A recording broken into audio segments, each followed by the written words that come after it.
myself look taller here. Alright, we're good for sure now. Cool. Okay, cool. You have me on speakerphone, right? Yeah, we're ready to go. Awesome. Don't touch the phone. You can either talk with your hands or whatever, but just don't touch the phone. We don't want to see the phone at all in the shot. So, cool. Straight on with the camera, look at the camera, both of you, and give me a nice, strong, energetic introduction. Tell me your name, tell me how the hell you know each other, and what you guys want to do together. My name's Chase. I'm 24. I'm from Jacksonville, Florida. I met Alex at Mellow Mushroom about a year and a half ago, and we like to treasure hunt. We like to go out. We like to dig for bottles. We like to dive in creeks for arrowheads and shark's teeth, and and on the weekends we spend most of our time at the garage sales and going to thrift stores, antique shops, and yard sales, estate sales, everything that we can find. To try to find something for really cheap and turn around and make a good profit on it. And my name's Alex Barnes. Sorry. I'm 21, and like Chase said, I met him at a pizza place that we both worked at, and basically, yeah, we already said what we do. I mean, so you guys are like really young, 24, 21, and, so on weekends, instead of going to bars and getting drunk, you're going to flea markets and yard sales. Tell me a little bit about that. Are you guys, standouts when you're at these places? Are you, mingling with the little old ladies? What's going on? Yeah, we definitely stand out, especially, even the way we look, too. People always give us, sketchy looks. I have, a full sleeve tattoo, so, down here in the South, people aren't too warm into that. But, yeah, everybody definitely looks at us when we go to, estate sales and garage sales. And, yeah, you gotta mingle with the old ladies because, one, they're really mean, and if you're not as nice as you can be to them, then, they're going to be mean. But if you're really nice, and, you can get some great deals, and, they're the ones who sell all Yeah, tell me about these old ladies, because I'm not the old ladies in particular, but, I've heard, I've been talking to a lot of teams like yours, you guys are, people are, really excited. You get passionate and competitive, and you go to flea markets early, and you wait in line, and you're it's kind of like a race, all the time to find, the best shit, and if somebody else is mingling around your table, and there's something on there you want, it's kind of what emotions kind of come over? Paint the picture of, how competitive these places can be. If you're at a flea market or an auction or an estate sale, there's some good shit there, how are they running high? What's going on? I threw a lady on the ground once. No, not really. But, yeah, we get, it's usually more at estate sales than garage sales because they're a little bit more, high tension. People are really trying to get in there. And that's where, our youth definitely gives us an advantage because, we can, stay up all night, get there at, 3 a.m., be the first in line, and, can get a little physical. Because some of, the older dudes kind of, that used to be in the Navy and the Air Force and stuff can kind of be douchebags. But, yeah. Yeah, you gotta get there early, and, like you were saying, if someone gets around your area when you're trying to check out something, which happens a lot when someone sees you pick something up, and they seem to take more of an interest in it than when it was sitting there before, so, it always gets competitive when you're out there. Cool. And tell me a little bit about, I want to hear a little bit more energy from you guys. I just want to kind of talk about, the fun part. Why do you guys do this? It's got to be fun if you're doing this every weekend. It's a little bit of an thing to be going out and digging for bottles. I know you guys go out to strange places, and you're looking at outhouses and stuff like that, so it's got to be fun. Tell me a little bit about, just your enthusiasm for it. Why do you like it? Why do you dig it? How did you catch this, bug? Were you going to flea markets when you were a kid with, grandpa? Why is it so fun? Well, my grandma always collected old stuff. She had 30 acres with the barn and animals and all that kind of stuff, and she always held on to the old cast iron and different things like that, stoneware, and that kind of got me into wanting to collect all that stuff. My grandpa collected arrowheads, so that kind of got me into it when I was young. When I moved out on my own and I needed to get stuff for really cheap, that was where I went to find stuff with thrift stores and bargain stores and yard sales and estate sales, because that's where you find the best stuff for really cheap. And then I started realizing you make money on that kind of stuff, and the digging for bottles and the diving and all that kind of stuff, that kind of came from, we want to find our own things. We want to, if you want to make sure something's really authentic, then you got to go find it in the ground or in the creek yourself. So we absolutely love doing that stuff. You couldn't do it if you didn't love doing it with all the kind of bullshit that you go through doing it. All the mosquito bites you get, We'll send you a picture of our rats. You can see the mosquito bites. I'm not Yeah, kidding I'll about that. hear some fun stories because, like, you guys are doing a little differently than a lot of the teams are doing it. Like, most of these ladies, like, they get up on Saturday morning, they have a nice lunch, they have coffee, they go to a flea market, you know, and maybe they, you know, have another snack, and then they go somewhere else. You guys are, like, going out into fields because you saw something shiny, and then you're, like, looking for old outhouses on hearing, and you're, like, getting 357 mosquito bites, and so, like, you guys are kind of, like, doing it dirty. So tell me a little bit about, like, and I want you to build up the energy. Like, Janine, you know, when we do this, we have our own style, man. We will go out and we will go into a middle of the field to see some shiny. I will come step over an old outhouse, and we'll map this out, and we're looking for shit. So, like, tell me a little bit about, like, all the stuff you're willing to do to go to service to meet the other teams to find the best stuff. See, instead of going out, you know, drinking, spending some money, and, you know, getting wasted, forgetting the next day what you did the night before, we'll sit up and map out areas, what looks the best, what looks like the area that would, you know, have the shit that we're looking for, and, you know, then in the morning we get up, we go there, our breakfast is usually at the nearest gas station. We'll grab, you know, a couple, like, protein bars and some cans of tuna and some pretzels, and, you know, that's, you know, sometimes Alex has to have coffee or else he's all grumpy and stuff, but, you know, we get up as early as we can and head out, and so we can go all day. You know, I got a girlfriend, so I'm only allowed to go certain times and stuff, but, you know, as much as I'm allowed to, you know, we're looking stuff up and trying to get out there. Well, where are you going? What kinds of stuff are you finding? What are you looking for? How dirty are you getting? Like, really paint a vivid picture for me. This is the only chance that the network will ever meet you. So if you just say, like, oh yeah, we get out, we stop at the gas station, get a snack, we go, that doesn't sound too exciting. We're going out in the field. We're digging for stuff. I mean, we're digging for hours. I got dirt under my fingernails. I got a million mosquito bites. Like, this is crazy what we're doing. And we find 2 bottles at the end of an 8-hour day. Like, really paint the picture for me and tell me some cool stories. So we down here in Florida, we have like some like straight up swamps, like that are like 3 to 5 feet deep and just like mud, and probably more than 10 times, like especially looking for bottles and stuff like that. I mean, Chase is a little bit more brave than I am just because of the snake situation. But I mean, there's been times where we'll go to the river and then we'll take 2 kayaks and then we'll see a good spot and then have to like hike like a mile in, and it's just all marshland, and like, I don't know, we told you last time about like the snake story about how Chase found a freaking snake in an uprooted tree and threw it at me, and long story short, I almost got bit by a snake and Chase almost drowned after I got a hold of him. But we definitely... Well, you guys are out there, what are you looking for? I mean, like, you're in the marshland, like, I have to know there's like a giant watch out there. No, you can't really... What are you looking for? What's out there? Is that really the place to find good stuff? Yeah, it is. Down here on the St. Johns River, there was a lot of Indian activity back in like the early 1800s and way before that too. And that's where you kind of find a lot of arrowheads, is down in the dirt, and those sell pretty well, and also bottles too. Well, when we're looking for bottles, you know, most of the areas that we're looking for bottles are going to be the old dumps from the 1800s, early 1900s. One of the areas we go around here is in the middle of Jacksonville, one little small patch of woods that's got like swamp and homeless people living on top of it, and just clouds of mosquitoes where yellow fever started. You know, we go out there, we'll dig 5 feet down, and last time we went out there, we dug, you know, 5 feet down, and I think each of us came away with 2 whole bottles, maybe 3, and like a doorknob.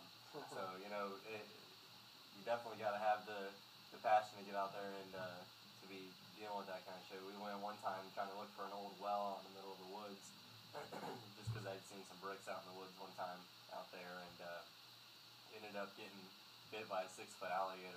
I'll send you a picture of that so you can show them. But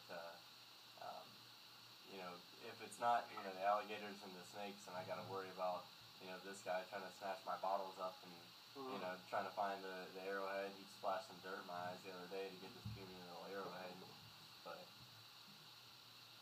yeah, so you guys are just, I mean, I don't need to say an 8 sentence from you in your own words, but like, oh my god, flea markets, those aren't scary.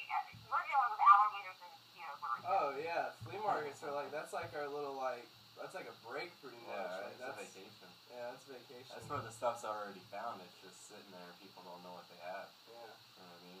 That's the easy part there. That's why they have to go. Tell me in a sentence about like just about a nice just tight sentence of it. Like we went out for however many hours, we dug 5 feet deep, we got 400 mosquito bites, and we came away with 2 bottles. You know, we went out for, you know, I think it was like 6 hours one day out there and got completely covered in mud, caked to the point we had to throw away the clothes we were wearing. Yeah. We And, thought he said it would like keep the mosquitoes away, but no.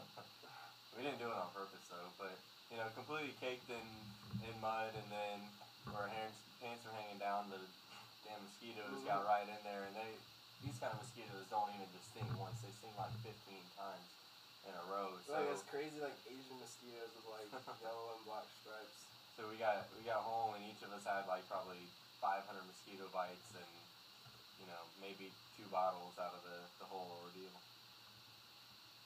And tell me again about give me some examples of like stuff that you found that maybe you paid like almost nothing for, and you turned around and sold it for a profit. So, like I found whatever once for 5 cents and sold it for $300. Give me a couple of examples of that. All right. The other day I was at a thrift store, and I bought a couple bottles from them that they had marked for $2 a piece, and I bought 5 of the bottles, and one of the bottles actually ended up being a really rare bottle just because of one of the markings on it, and I sold it for $142 the other day on eBay. And what really got me into wanting to go to auctions and estate sales was I was at an auction one time a couple years ago, and I bought a neck decompression medical unit that came in a suitcase, and just because it was in a suitcase, it looked really nice. It looked like it was worth some money. You know, I paid the $5 that they were asking for it, and I turned around and sold that on eBay for $250.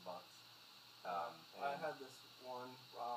It was actually at a garage sale, like way like deep in like most redneck part of town, and it was this old diving helmet. It's called a Mark V diving helmet, and I mean this was like really honestly before I like actually got into the whole garage selling thing, and I just thought it was really cool. Turned out to be really collectible when I sold it for like $1,500 the next day. Paid like I Well, think we I just know your stuff. Like, tell me about like you guys do like historical research to find out where to go and what to find and what's worth stuff. How do you get your education? I just want to know that you're really knowledgeable and you're not going to come on our show and just bring back crap. Like, tell me like, oh no, you know what we're talking about. We're gonna find some good shit for you guys. Like, we have an eye. Oh yeah, well, you know, just in the short time that we've been doing it, you know, we've been hustling with it. You know, we hit up all the antique shops. You know, we told you about some of the big things, you know, but the reason that we know the valuable things is because we buy all kinds of shit and sell it to antique shops. Whatever we can buy and sell to them, we have, you know, basically like a list of different shops and stores that buy certain things from us. It's really all about making connections. Even if it's like a high school history teacher who's not even interested in like the value of things or really like the selling and stuff, but they actually know like the history behind them. It's definitely important to have those kind of people, as well as the collectors that you meet at estate sales and stuff like that. That you know, you meet an old lady who's like obsessed with the Coke products or Pepsi products or whatever, and you get their phone number, and then whenever you find things, you know, like, okay, I can pay $1 for it, or $5, or $100 for it, and I can, you know, double my money tomorrow because I have somebody that'll buy it. What was your original question? My original question was, what was it? Oh yeah, are you guys doing like? How do you know that something's valuable? Like, if you're in a thrift store, like, yeah, sorry. What knowledge do you have? Do you have fine art? Yeah. Or you just read a lot of books? But yeah, I mean, stuff. Like, how do you know? Yeah, sorry, because you know, like I was saying, we buy so many different things and sell so many different things that you know, usually when we go to look something or when we go to buy something, you know, we'll look it up on several different resources that we have, and we'll go with that. But since we've done that for quite a while now, you know, we kind of know what we're talking about. We kind of know, you know, if something is going to be valuable, if it is going to be worth something, if it is old or if it is authentic. another thing is like something can be really old and even valuable, but if it's not marketable and like desirable, then you aren't gonna be able to sell it. So that's another important factor to consider is like what's like actually valuable in the market today as opposed to like 10 years ago when something could have been worth 3 times as much as it is today. And what do you guys know the most about? Say in a sentence where like, our specialty, or we know the most about, whatever it is, you need bullet point this, like, coins, bottles, blah, blah, blah, blah, blah. Well, it's definitely like an ongoing learning experience. I really favor like old fishing lures and like different kinds of tools that can be collectible. And Chase, he really is into bottles, and we both really are into arrowheads. So that's kind of like both of our specialty. Yeah, arrowheads, and then those are our specialties. But I pretty much will buy anything. I'll go to an antique shop and just spend 30 minutes to an hour just walking around, and then I'll ask them what's popular right now. What are they actually selling right now? Because that's one of the biggest problems that we have right now is something might be worth $150, but if a store's not selling it, then they're not going to buy it. So then we can't sell it usually. And tell me about, for the purposes of this show, we're still recording, right? Just want to check in. Camera shut off or anything? Wait, let me just double check to make sure. Okay. we're still recording. Even on the though, computer. we're on the computer and my phone, and so we're good. Okay, cool. Just make eye contact with that phone as much as possible. Yeah. Tell me a little bit about competition. How do you guys feel about being competitive? You're going to be teams of two, you'll be a team, and you'll be competing against other random teams, young people, old people, married people, whatever kind of people, and they might have as much knowledge as you do, or they might have more about what's valuable. How competitive are you? Do you guys think you can hang in there and find the best stuff, even though you guys are pretty young? I'm sure that you have several groups that are more knowledgeable in certain areas than us, but the thing about it is we have a very eclectic knowledge. We know about a bunch of different things, and even things that we don't really know about, we can still kind of tell if it's an original, or if it's a reproduction, or if it is valuable. And if they do have more knowledge, then they're probably old, and we deal with old people every day. They're not hard to push out of the way, you know what I mean? So, and for those other people that are young, I'm sure that they don't have near the knowledge, or at least the eclectic knowledge that we have, and they might be extremely knowledgeable in artwork, or maybe even more knowledgeable in bottles or something like that, but that doesn't mean that they know about as many different things as we do. And we're very competitive, especially with each other, but when it comes to working together for the greater good, sometimes I can stand and put up with them for a little while, and we actually work really well together. Yeah, and I think it's another one of those things where kind of like the whole digital age is coming in, and the youth definitely has like an advantage in that. And I think this kind of goes hand in hand with that, because there's, just like I said, like antiques that were valuable 10 years ago that like some of the older people may still think oh, this is worth that much, when it's really not. And then there's other things that are coming up in value that they may not know about, but kids that are in our generation kind of are more catered to. Yeah, that's definitely one thing that helps us out a lot, is being able to use a computer and the internet, and actually being able to research properly on there. And we've come to the point where we don't even have to do it as much while we're actually out doing stuff, because we've already done so much of it and just spent so much random time just looking at every different thing that we can, spend so much time just in antique shops looking and browsing and looking at stuff, and finding stuff that you never really thought would be worth that much. So. And how do you guys, what's your strategy work as a team? Is it like good cop, bad cop? Is it like one of you's really charming, the little old lady, and the other one's sneaking in and taking the item right from under her? Like, how are you guys going to work as a team, strategy-wise, to make sure that you're quicker and faster and getting better stuff and maximizing the money that you have? Well, we definitely plan pretty well. We've got our own little hand signals and different, gang sign looking things that we do. And, we'll plan it out, and we don't necessarily do a good cop, bad cop thing, but we're both definitely charming when it comes to the old ladies and trying to get the deal that we want, and I think we're both pretty good at negotiating, and not rolling over and letting someone else take something that we want. If someone doesn't know what they have and someone's trying to buy it from them, you can always offer them a little bit more if it's really worth something. Yeah, and a lot of the older ladies and even the older guys, they really like it when they see younger people like us interested, or in if it's somebody that they know what they have or anything. They like seeing people that are younger and interested in antiques and history and things like that.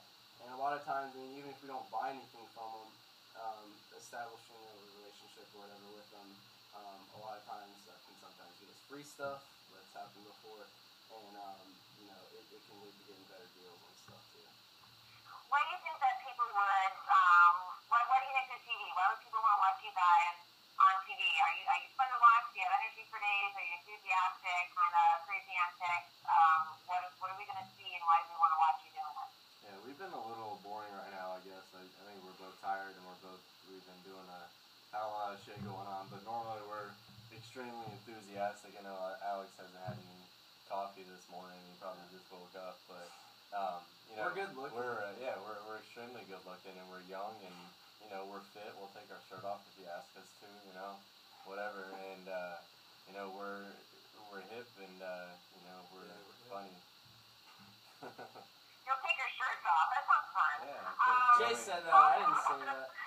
Alex only wears tank tops anyways. So. That might work in the flea market. Hey, sometimes it That could works. be your strategy. Yeah, exactly. Just wear Speedos the whole time. Hey, if we're allowed to do that, you know what I mean? Whatever we're allowed to do, we will do it.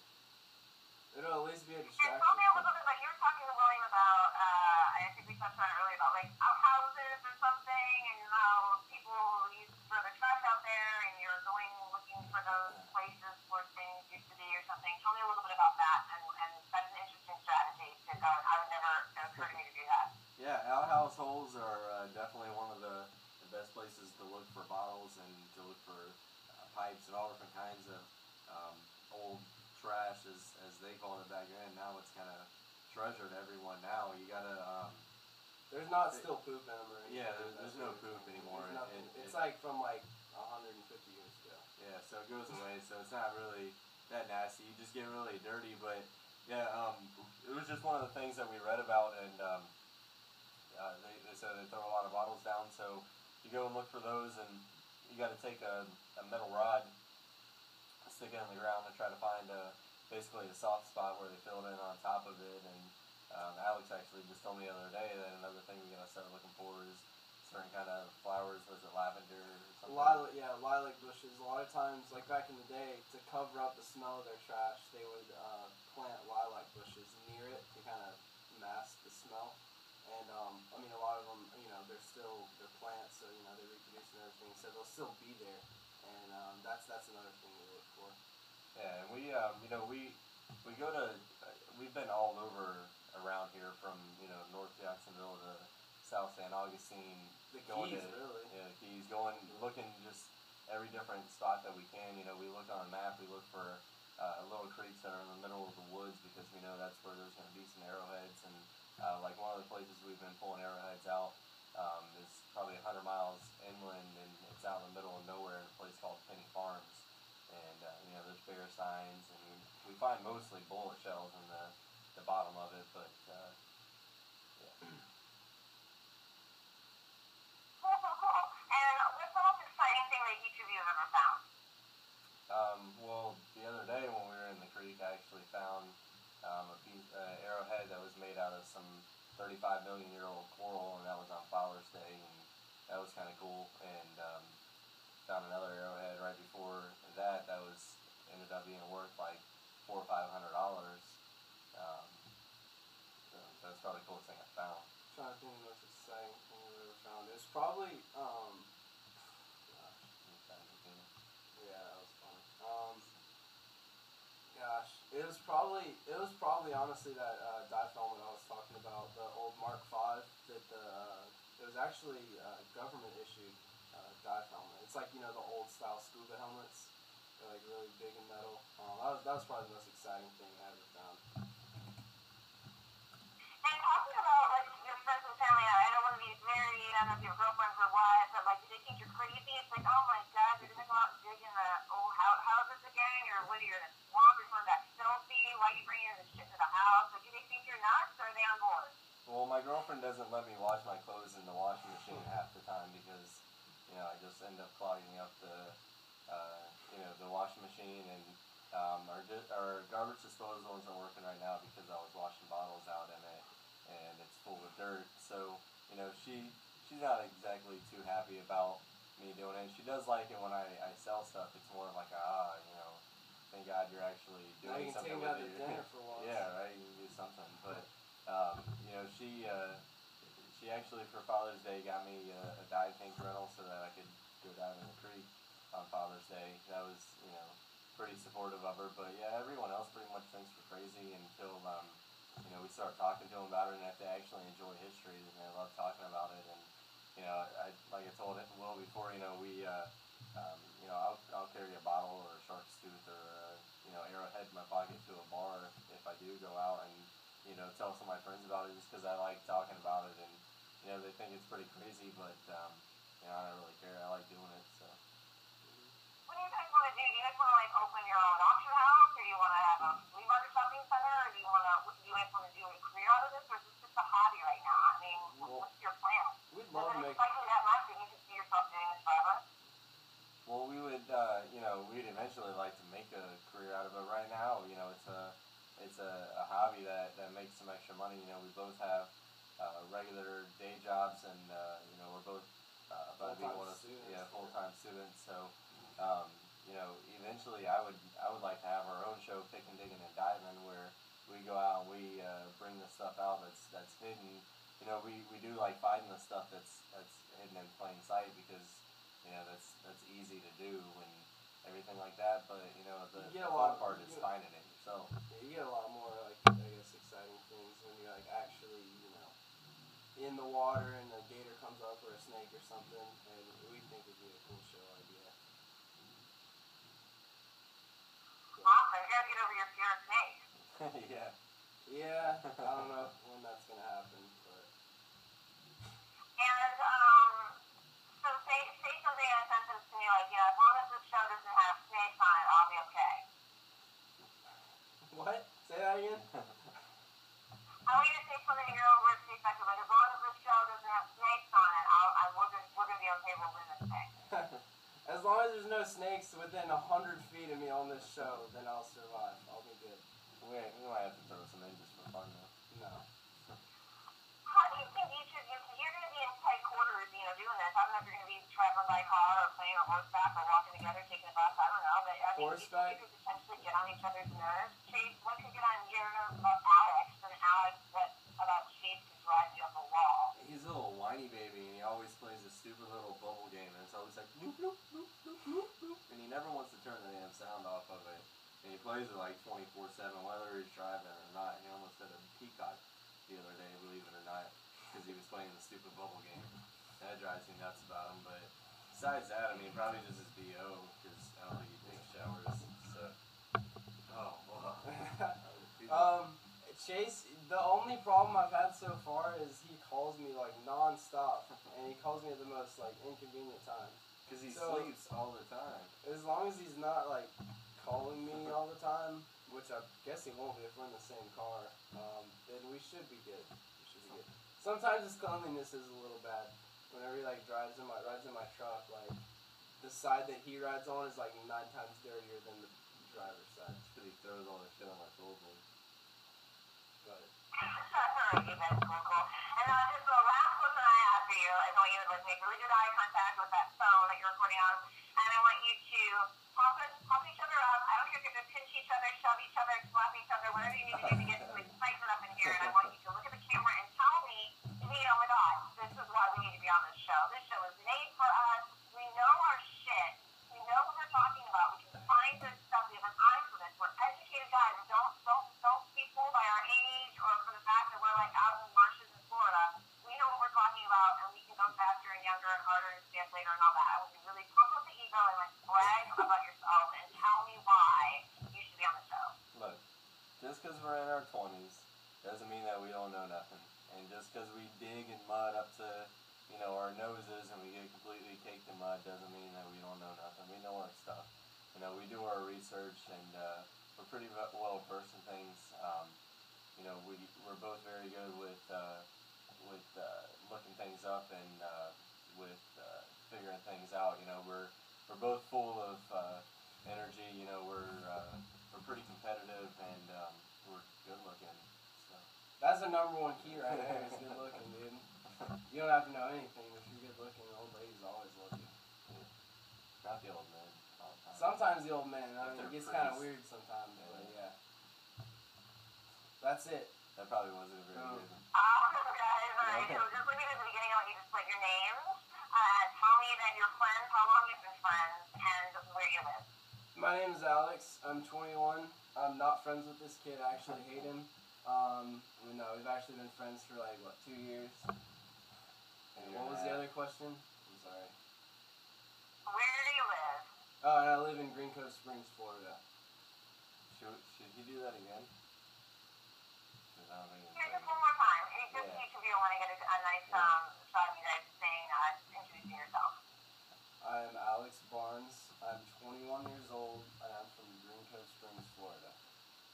My name's Chase, and I'm from Jacksonville, Florida, and I'm 24 years old. I've known Alex for about a year and a half. He's just being an ass now because I've been making fun of him for sleeping. I mean, look at his hair. But, yeah, we're here to win this shit. Awesome, guys. That was great. You can go ahead and stop recording now, and then I think you have the information of how you're going to get that awesome footage, right? Yes.